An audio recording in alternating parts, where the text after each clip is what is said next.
like a high 8-figure, 9-figure company, you absolutely need to pump out weekly creative. The more creative you test, the more learnings you get, the better you're going to get at advertising and the more you're going to scale. One of the things I would say too is having a good relationship with your media buyer. They're going to tell you like, hey, we could really test some more here. Josh LeGuern is a creative strategist who helps scale brands from $100 million to over $1 billion by transforming how performance ads are made, tested, and scaled, moving from agency-side execution to in-house leadership at Hims. I also worked on men's hair vertical. I thought to myself, like, man, just as a guy, who would I talk to about this? Dermatologist, maybe. But then we came up with someone that's their barber. I wrote a script basically saying my barber recommended this hair loss product to me. And it came from an actual real experience. He said to me, I recommend Hims to people all the time. There are folks who seem to think that AI is going to replace human creativity eventually. There's just something inherently wrong with believing that human creativity can be replaced. Even if it succeeded, AI still needs.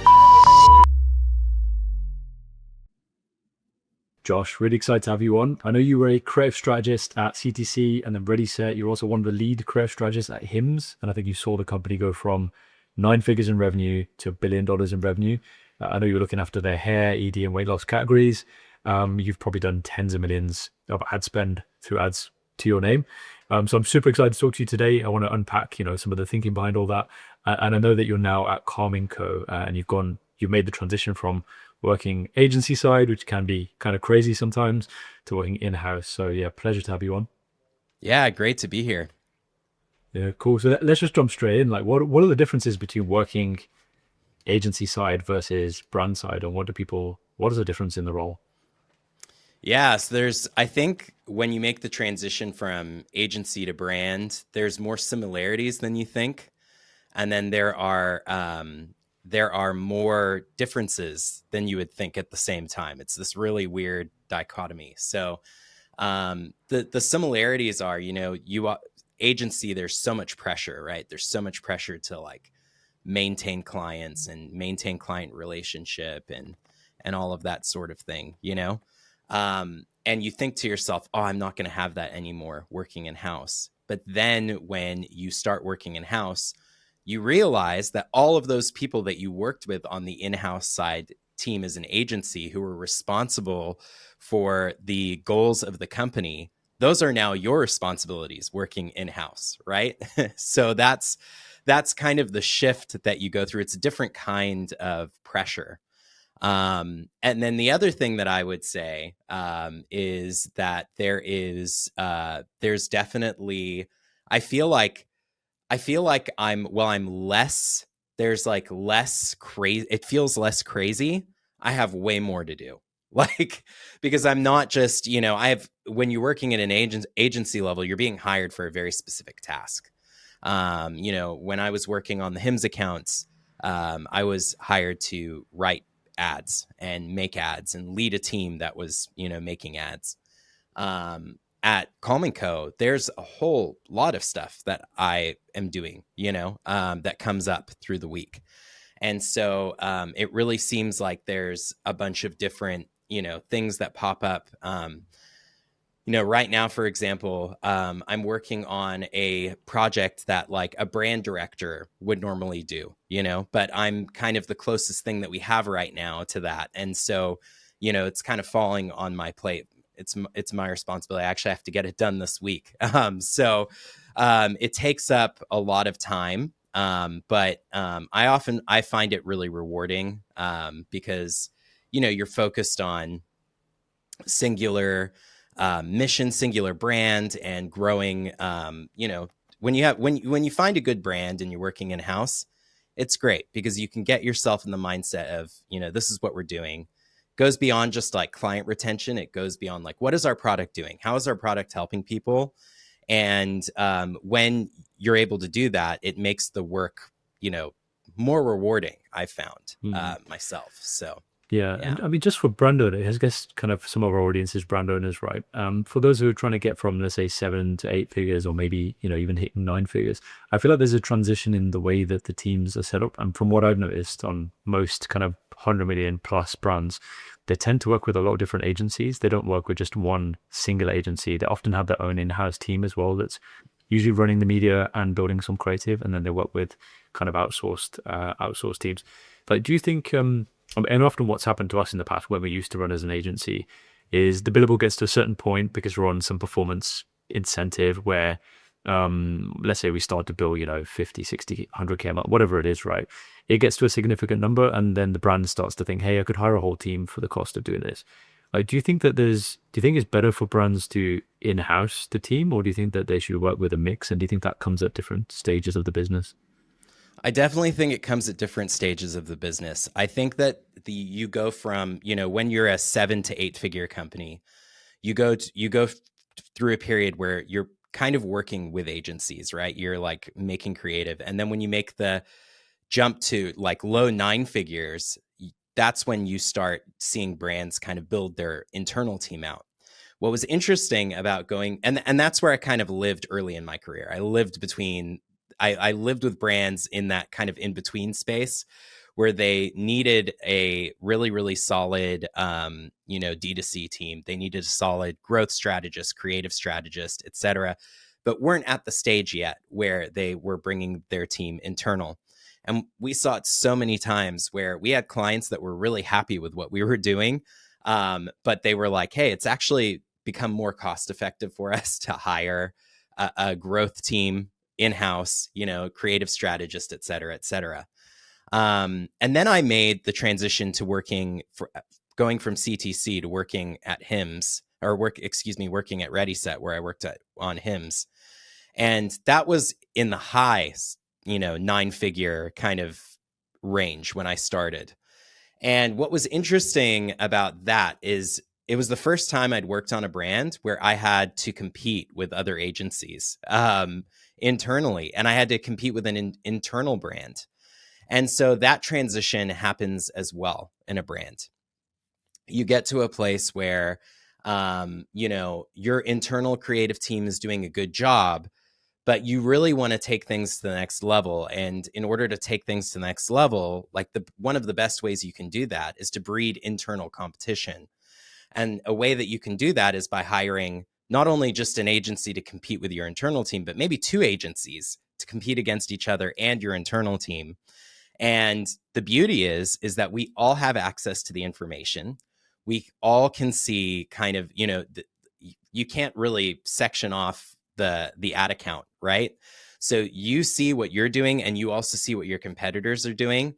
And what we found happening when we did that at ReadySet through HIMS is it made my creative better, because I could look at what Tube Science was doing or what Narrative was doing on their ads, and I could take learnings from those and apply them to new creatives. And I noticed sometimes they would do that with my creatives as well. So it's like this sort of like really interesting symbiotic relationship of taking something that's worked and then thinking through like, okay, this seems to have worked, but what could we do to take it to the next level? And, Yeah. that's where we see, I think, really positive growth in a company. Yeah, it's an interesting way to look at it, as like creating a natural competition in order to create innovation. I think there's a great way of putting it. I never actually thought about it that way, so it's an interesting take. Did you ever find situations, I imagine, where people are copying each other's creative, and some Oh, teams yeah. get a bit triggered and annoyed, and then like what happens in those dynamics? Oh, yeah, all the time. Yeah, like, we would see a narrative ad doing really well in the account, and then, you know, notice, oh wait, that came from us. They just did this thing where they, it's kind of when you work in a health brand. I mean, you work in the health and beauty spaces. There's so much that like so much compliance that you have to like worry about, and you always wonder like, how are we going too far with this, or are we, and so it's always this game, I feel like, in that competition of like, okay, they took this headline, but they just took it a little further. And their team approved it. Our team said it was non-compliant, And so it's all about just working with your team. At Ready Set, we had like compliance teams, because Ready Set is an amazing agency for, health and beauty brands and finance brands, because they're so in the weeds of compliance. They have a whole team that works on compliance. And so we'd often get notes back from our compliance director.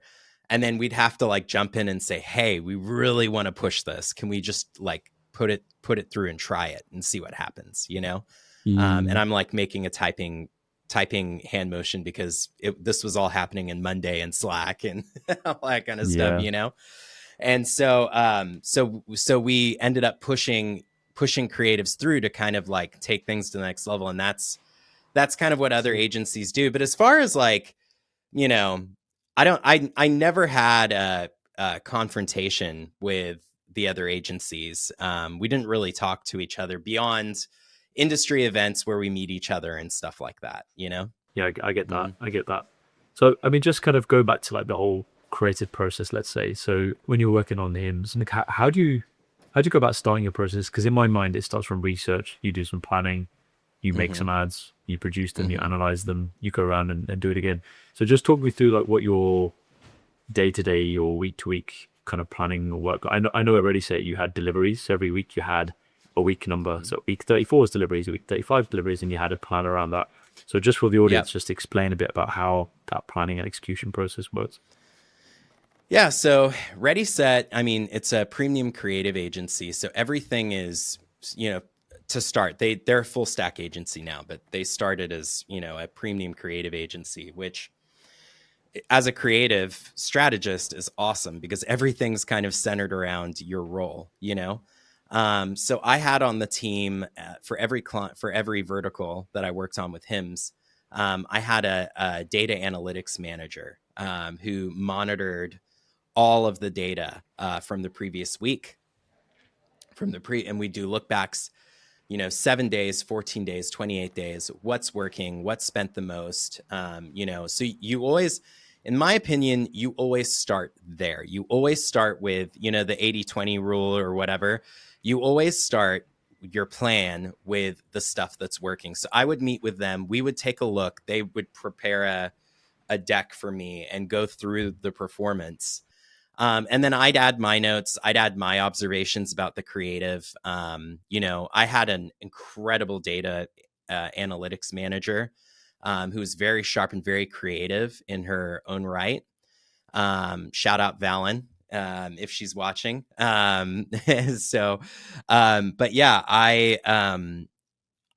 she often came up with great insights, but then I would share my insights as well. And then I would meet with the teams. So I had like a 30-minute meeting with each vertical team, because each vertical had, most of us were the same team, but some of us, it was just slightly different. People were changed around. And then I would meet with them and present, hey guys, this is what's currently working in the account. This is what's not working in the account. This is what we should be focusing on. And this is what we should not be focusing on.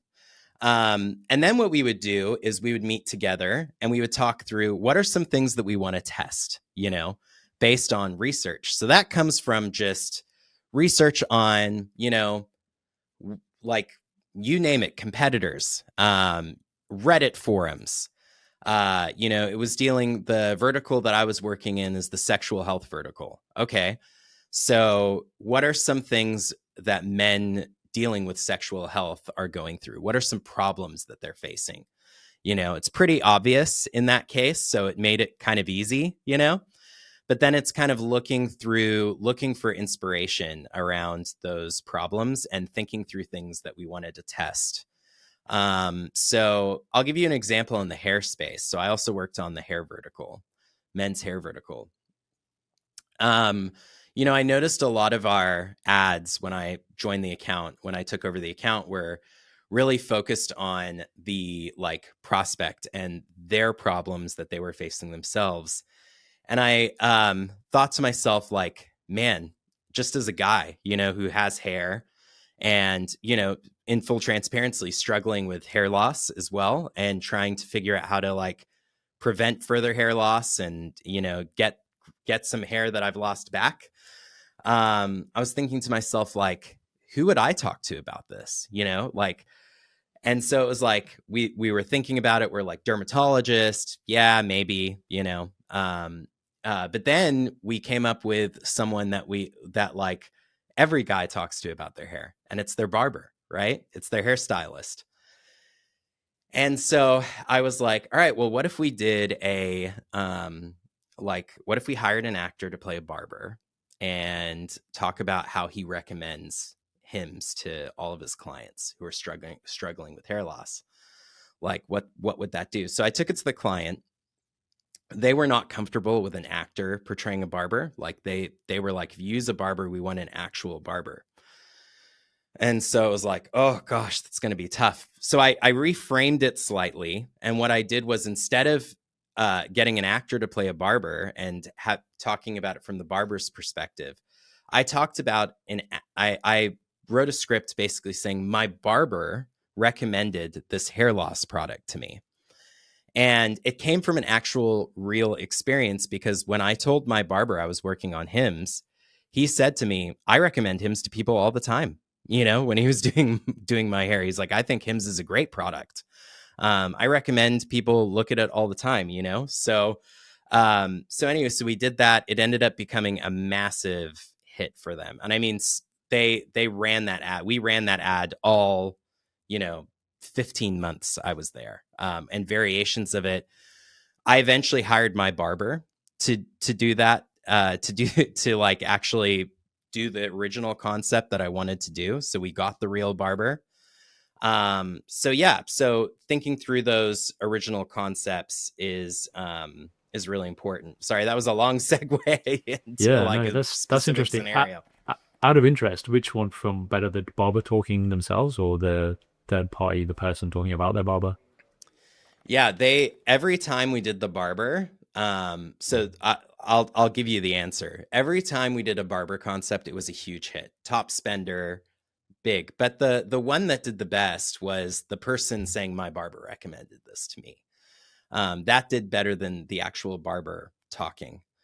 And we did versions. The cool thing is nothing goes to waste, right? So, not that my barber talking about it was a waste, because it wasn't. It was successful as well, But what we were able to do is we were able to take all of that footage that we got from that shoot and apply it to the original concept as well, do a new version of the original concept with an actual barber applying hymns, and that did even better. So I think that just goes to show, it never hurts to try new things or do new things, because you can always take the stuff, if it's derivative of things that you've tried before and have worked, you can always apply it to stuff that's worked before, and But one kind of thing that comes to my mind is like a question that I get asked often is, how much crave do I need to produce in order to scale, right? And my answer usually is, the more crave you test, the more learnings you get,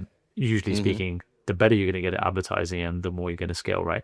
So it's not like necessarily that more creative equals more revenue. I think the in between step for me is that the more learnings you get equals the more revenue. Yeah. But did you have like obviously billion-dollar company, Hims, we're talking about here, and you were, in control of a segment of the revenue. Did you have a certain like delivery cadence that you had to, like, how important do you think it was to hit a certain creative volume every week? Or do you think it's like quality over quantity? Or do you think just throw enough stuff at the wall and something's going to stick? So in the context of hymns, absolutely, quantity mattered, just because of how big the company was. And, I found myself not only delivering what we were contractually obligated to deliver, but sometimes because we wanted to see, we wanted to test more, because we had things we were obligated to deliver to the client. But sometimes when I wanted to test some more stuff, I would let the client know, we're doing a bonus delivery and we want to test these ideas. Are you open to this? And they would say, yeah. So I would deliver more creative to them. I would say for smaller brands with smaller budgets, it's different, because, you want to kind of do your tests, do do your initial tests, figure out what works, and then make more of what works, you know? So yeah, I think like, I've done it both ways and have seen success both ways. The creative strategist that trained me was a very big proponent of the targeted kind of idea. Like, we're not doing quantity, we're doing quality. So we're actually focusing on our learnings, and we're delivering as much creative as we need to based on the learnings to test more, right? And so I've approached it that way as well. I think one of the things, Shabazz, I would say too, is having a good relationship with your media buyer and kind of understanding where the account, the meta account is really important, because it's different for every brand. And your media buyer is going to have a really good idea of what you need. You know, they're gonna tell you like, hey, we could really test some more here. I'm not really finding anything that's working right now. We need to kind of really dive in and do some more testing. Or, hey, I've had media buyers tell me, hey, you're sending me way too much creative, and I actually can't allocate the spend necessary to get the learnings out of it that we need, that are going to be meaningful.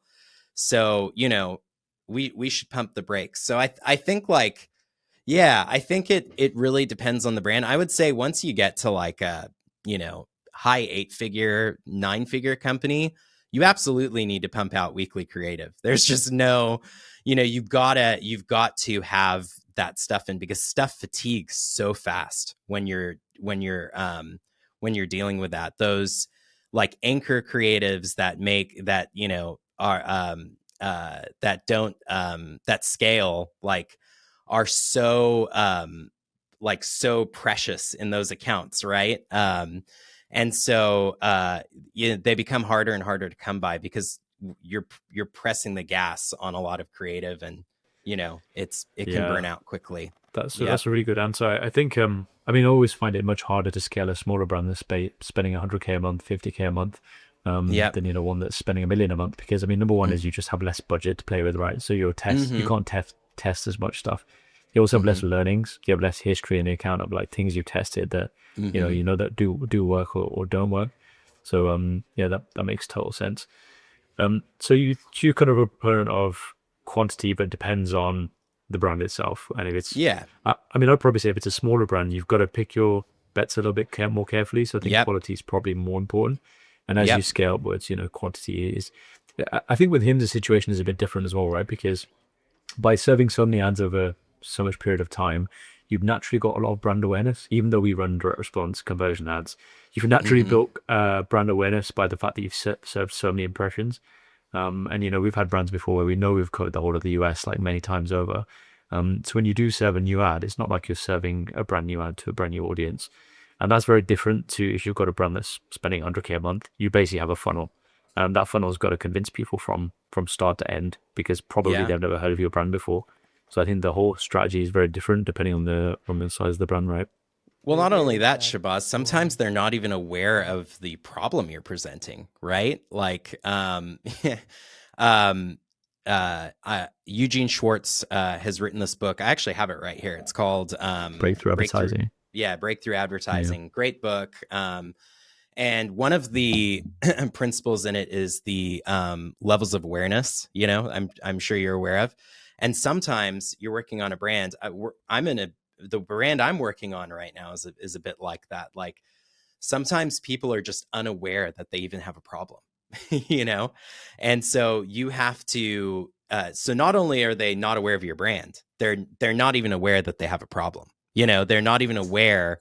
I'll give you an example. Like for our brand right now, we're like the primary way we advertise our product right now is being an alcohol alternative, you know?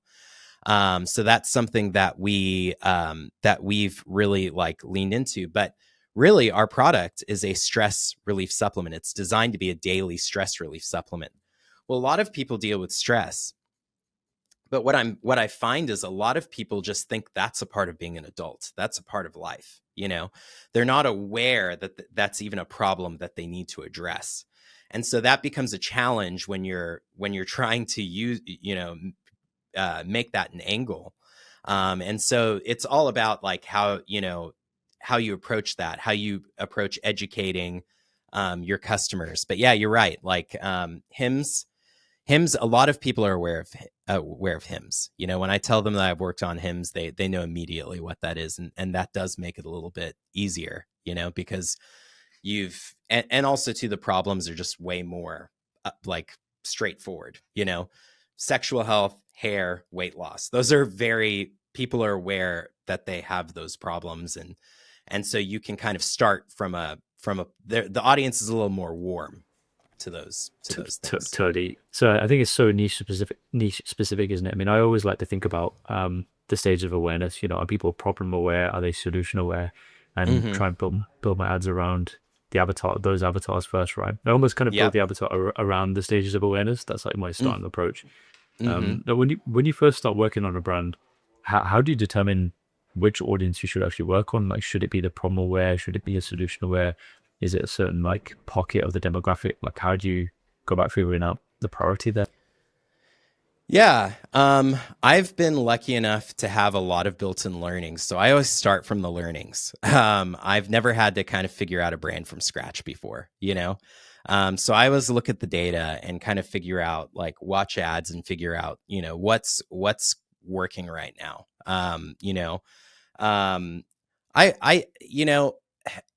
The funny thing, in my current brand, both problem aware and solution aware ads work. So we've had ads. I come from a background where I tend to like to start with the problem and then present the solution.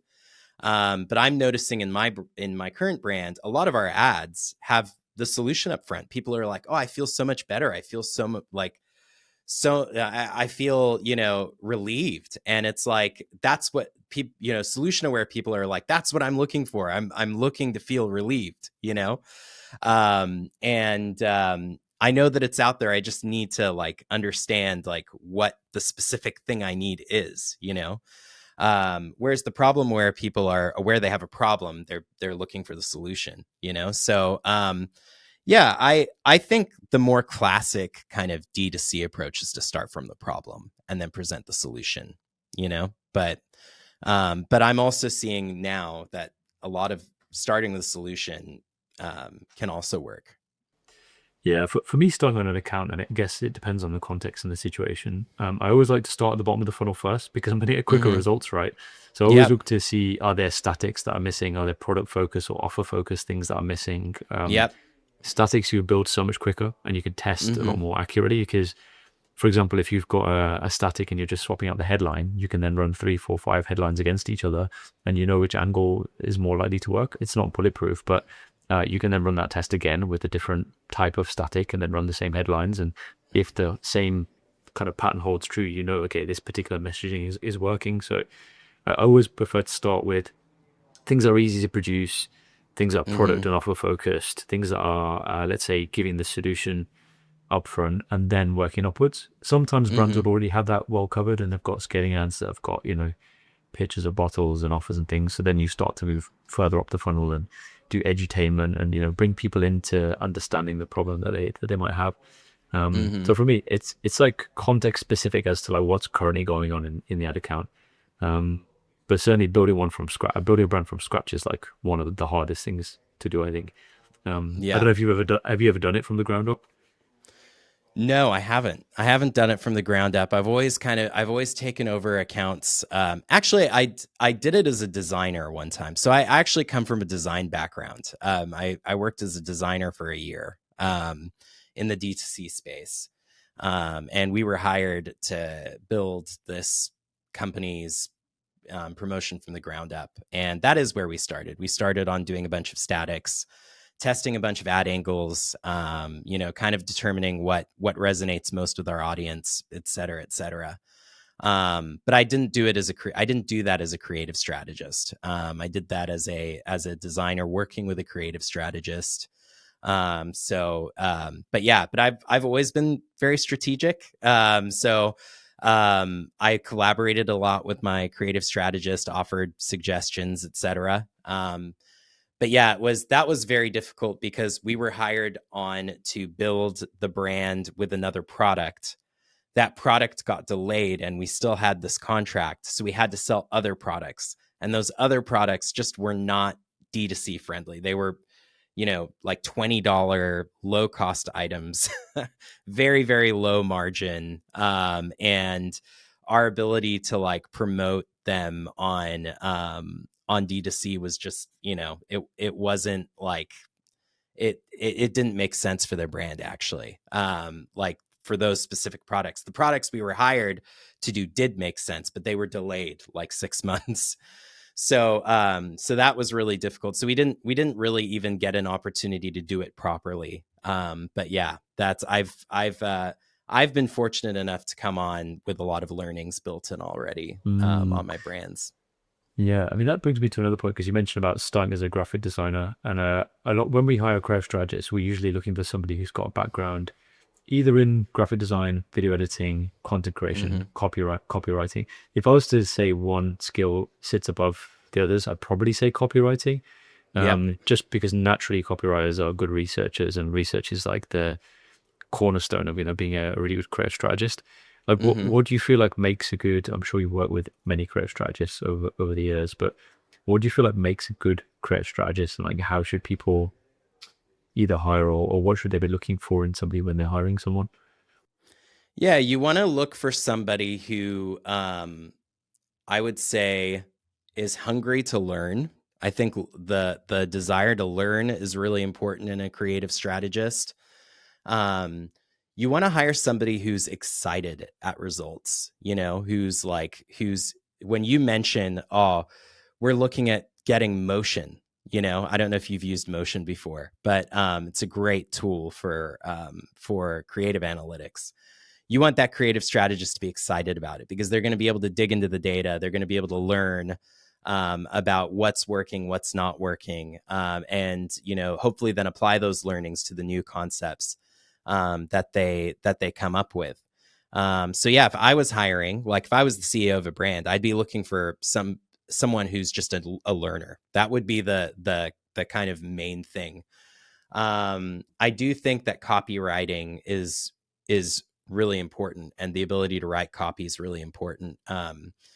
Even in the age like I utilize LLMs all the time to assist me in writing copy, but it's not like LLMs are not good at writing copy. Like you need a good strategic creative mind who understands, how to construct an ad to still be behind it, so that's really important too. I'd say the last thing that's important for a creative strategist, is all the editing stuff, like the video editing, the like graphic design. I think it's helpful. It's helped me certainly because I did both video editing and graphic design. But honestly, I think a lot of brands, you get to a place where you want creative strategy and creative production to be two separate roles. You want those to be two different people, because you get to a point where you're producing the amount of creative that you're producing, it becomes too much to do for one person. So the video editing and graphic design and brand, all that's a creative producer person. That's like the person that's going to be overseeing your creative production. And maybe when you're at a certain stage, those are the same people. And, you want somebody with a little bit of that knowledge, but it's far more important to have somebody who understands how to learn and how to write copy being your creative strategist. Like that's really, really important. Yeah, I totally get that. What about the kind of relationship? I think one thing we struggle with is like encouraging creative strategists to speak with the video editors and have a really good relationship with them. Yeah. Often we're on the end of Slack and our feedback is, sometimes it can be a bit brief and editors are like, oh, what do I even do with this, right? So how have you gone about fostering that relationship with video editors and making sure that the feedback is, improving the ads? Yeah, so that's easy for me because I come from that background. So I've always had great relationships with my video editors. I've always been like one of the favorite creative strategists of video editors to work with. for that reason. But what they're really looking for is like I can speak from being a video editor, working with a creative strategist, is specificity and what the why behind the what, right? Because sometimes when you're asking them to do something, I've noticed a lot of creative strategists don't really understand the ask, right? That's been my saving grace is I understand the ask. I understand how big what I'm asking is, right? Like I understand the time it's going to take to do that task, and what it means. When we're 4 rounds into feedback and I notice something on the 4th round and I feel like something could improve an ad and I'm like, oh, I want to add this in.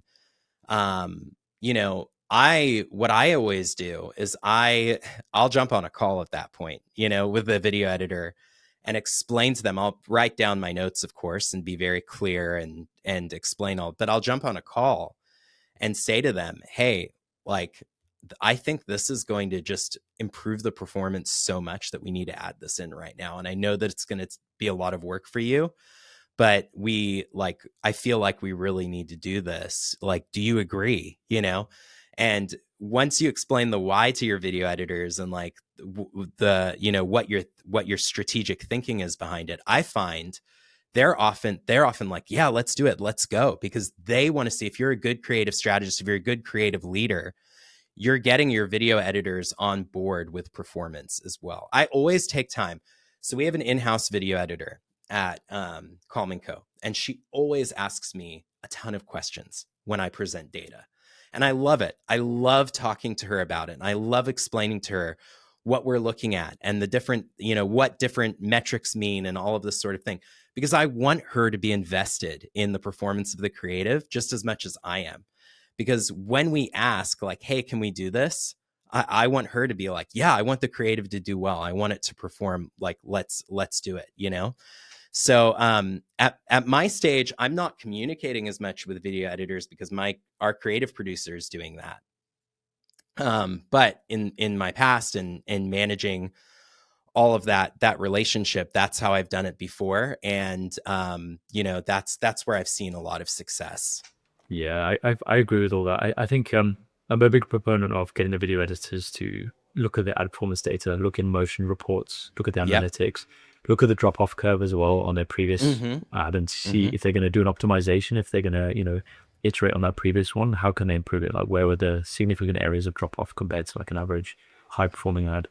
So for me, that's like super important. One thing I always struggle with, and I don't know how you approach this, is you'll see a video ad, and this happens specifically with videos more so than with images. You'll see a video, and then as you see the video, the first version come through, you have an idea on how you can improve it, but it might take it's going to slow things down if you add that idea in at this point, and it kind of maybe deviates away from the original idea.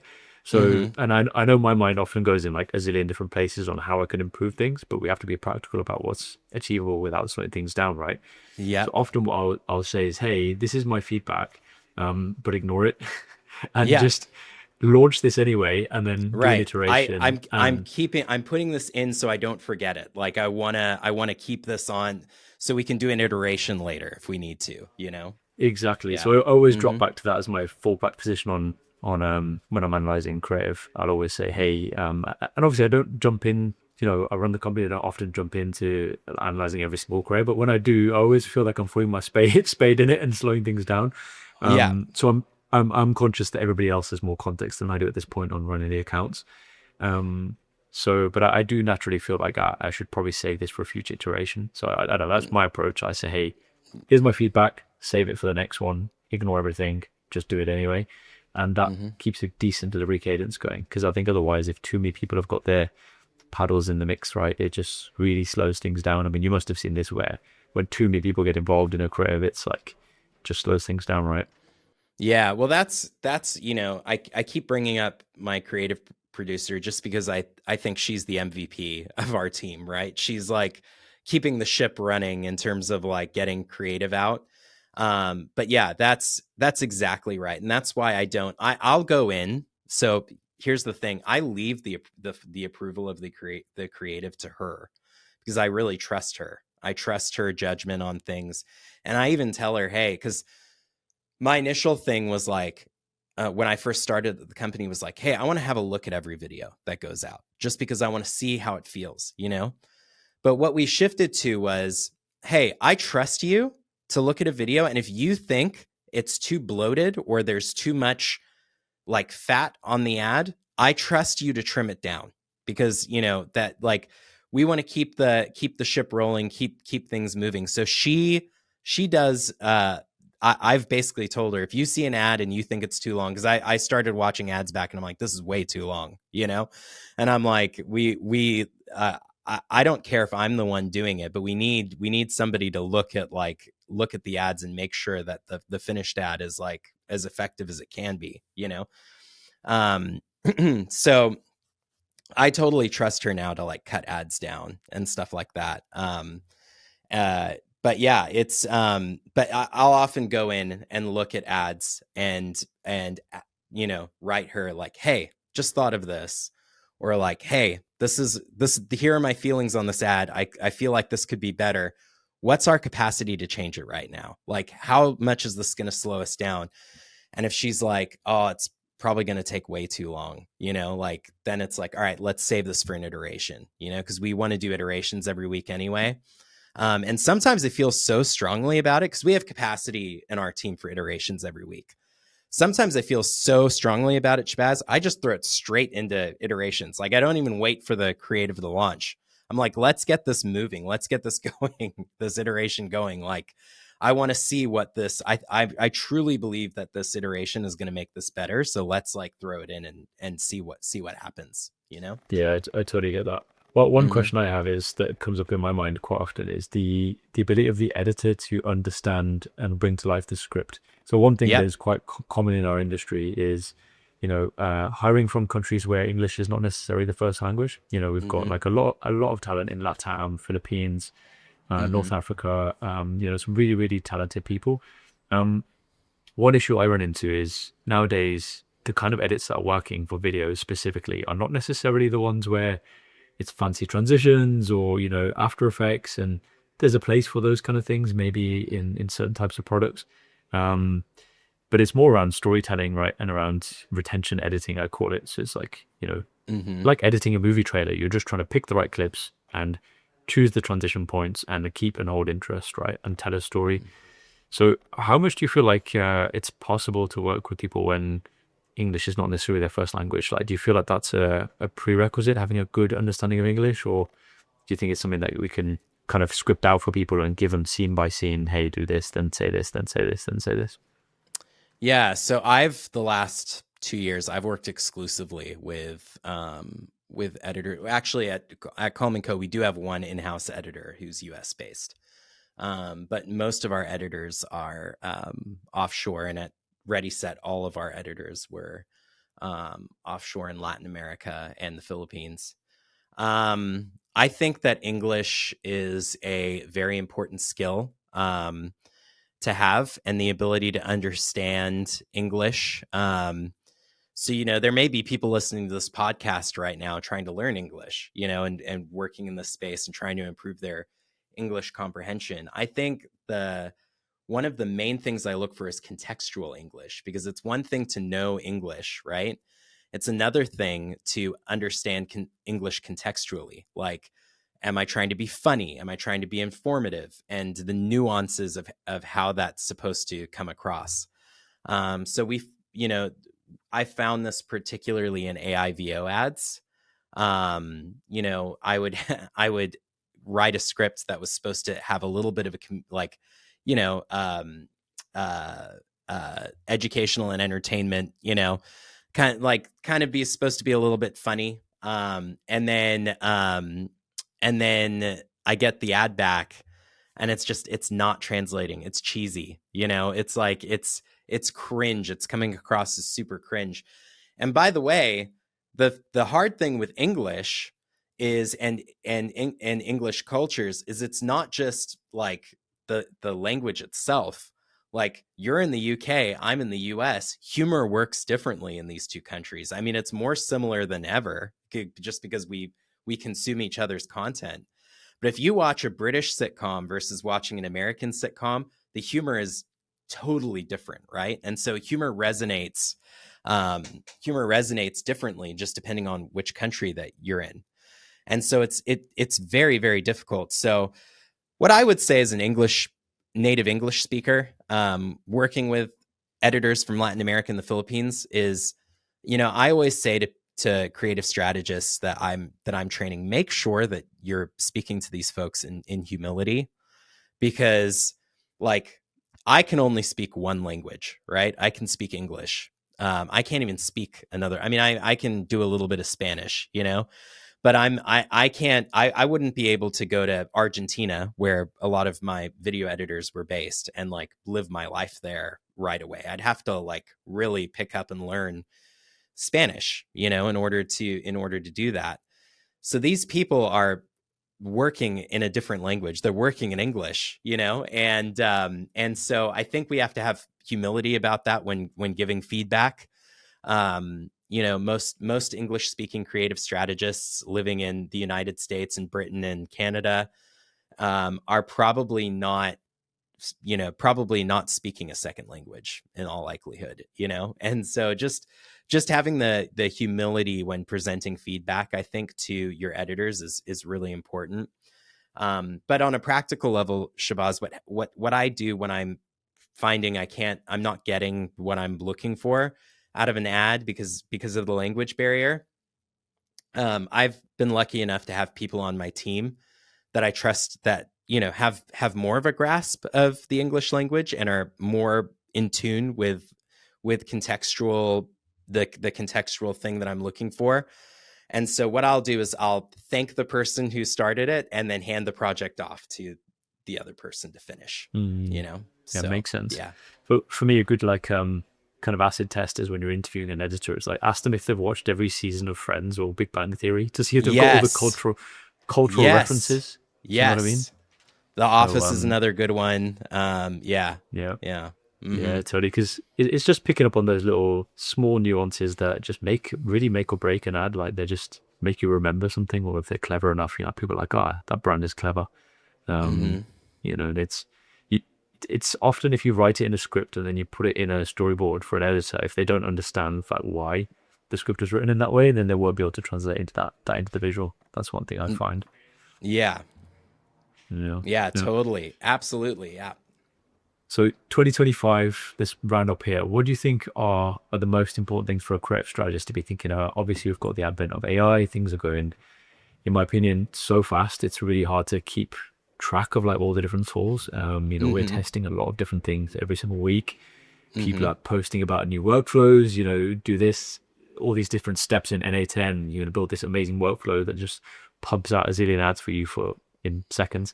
People make all these kind of outrageous claims, right? So where do you feel like everything is going in 2025? And as a creative strategist, like, how should we be leveraging, using AI? Like, what do you think? Yeah, I think definitely building out your AI workflows is important, and that's going to be different for every company. N8N and Gumloop and all those tools are really important. I think depending on the level, here's what I found when I started approaching building out an AI workflow. It's a lot. It is a big project, and it's something that, as like an amateur, that's really hard to piece together. Some of these tools make it easier, but yeah, I think figuring out your AI workflow is important. What we've done at Calm & Co is we have somebody specifically working on AI projects, and they're starting in creative. So they're starting with our team, with creative. And so I'm working with this person to kind of work with them on like what I'm looking for, what would be helpful to me and our team. I think stuff that you used to have to hire a junior creative strategist for, you can have AI do, review scraping, Reddit scraping, X scraping information on X. All of that can be done using AI tools really, really, really effectively. I also think that creative strategists really need to learn how to prompt effectively. And that's really important, figuring out the various systems, whether you're working with ChatGPT or Claude. And then within ChatGPT and Claude, you have Sonnet, you have Claude, like Claude Sonnet, you have ChatGPT 5 thinking, so are you doing a more research-based project? Do you need to prompt for that in a particular way? Or are you looking for kind of more like you're feeding ChatGPT, and wanting an output?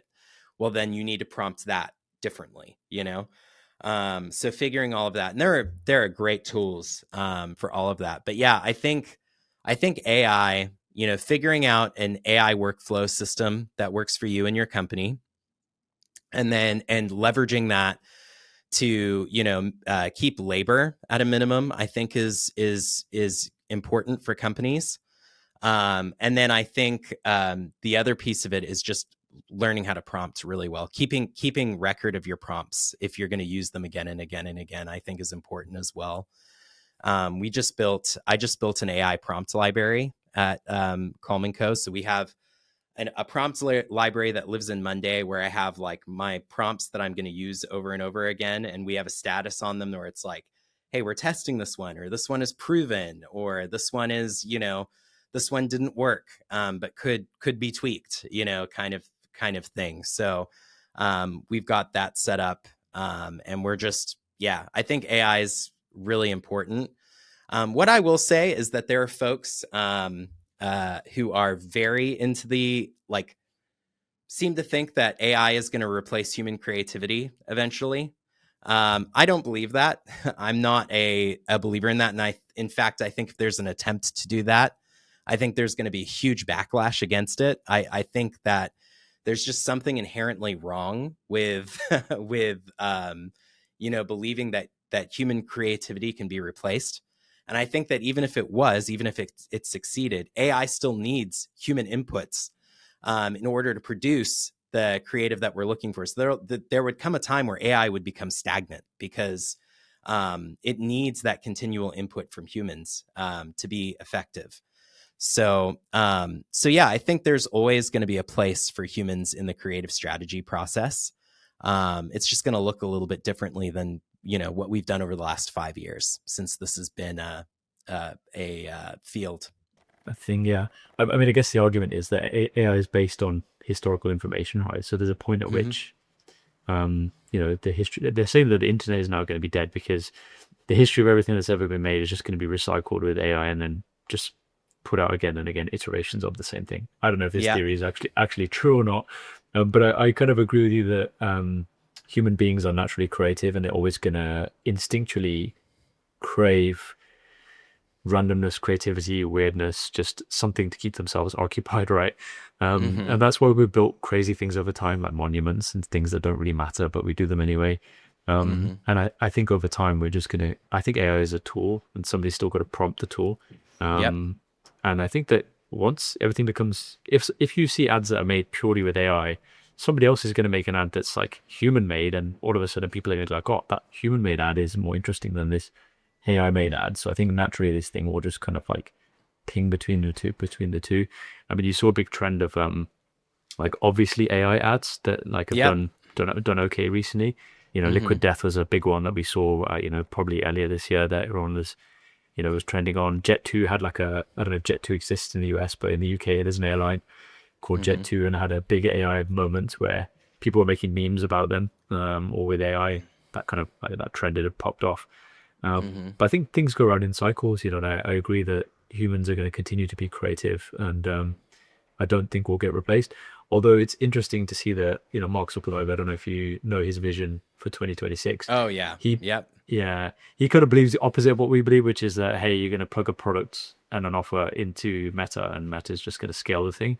But then I look at the reality of the situation. I look at the and again, all respect to Mark Zuckerberg, he pays our bills at the end of the day, for what we do. But I don't think the tools are quite there, especially not on the Meta side. Llama as a Gen AI model is probably way behind BO3 and Hunyuan and other models out there. And some of the AI enhancements, visual enhancements that you can use. I remember we had a brand where there was a bottle and we put the AI enhancement on, and it just made like the leaves drop around the bottle, and it was so bad, it's just like nothing useful.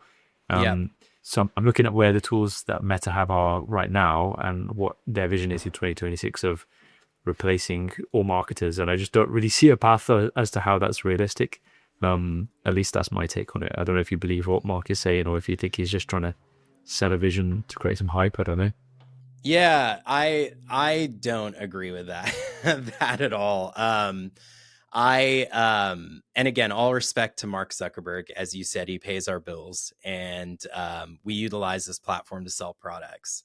But yeah, Mark is he's a engineer, like tech engineer. He's not a creative person. I think he's fascinated by the technology, and I think a lot of these AI like boosters are fascinating. I'm fascinated by the technology. I love it. I think it's really interesting. I'm playing around with VO3 right now. I'm sure as you are, you guys are, looking at how I can do some, like, we're doing things that we couldn't even imagine that, like, we've tried to do for years, but couldn't get to look right because of a limited budget. We're doing it on AI, on VO3, which is awesome. It's great. It really opens up opportunity for us. But, I don't think that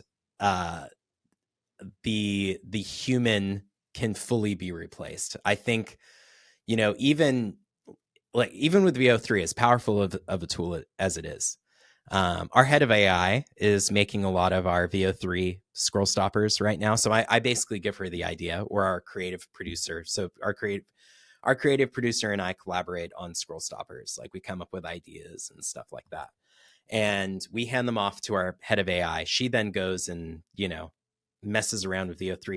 It takes her like 4 or 5 times to get what we're looking for, So even a tool is powerful. Like, I think VO3 is probably the most powerful video generation tool right now online.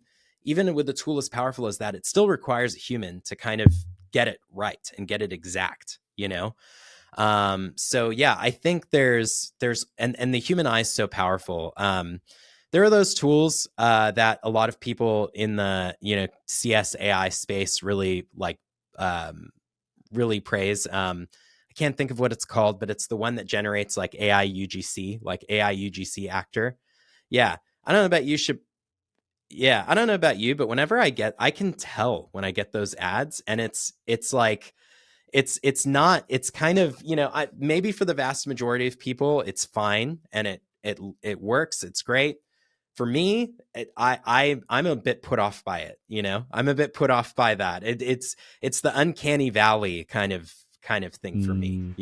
I get you. Yeah. I mean, at the end of the day, we're performance marketers, right? So we have to do whatever is going to work to get ad spend and bring in revenue. And we have had significant use cases, where we've had AI ads with AI avatars made that do actually work, and often we're using them in hooks, scroll stoppers, as you mentioned. And we've had ones where like we've got a green screen where we've got an AI avatar in the corner talking over the creative, and those have worked pretty successfully.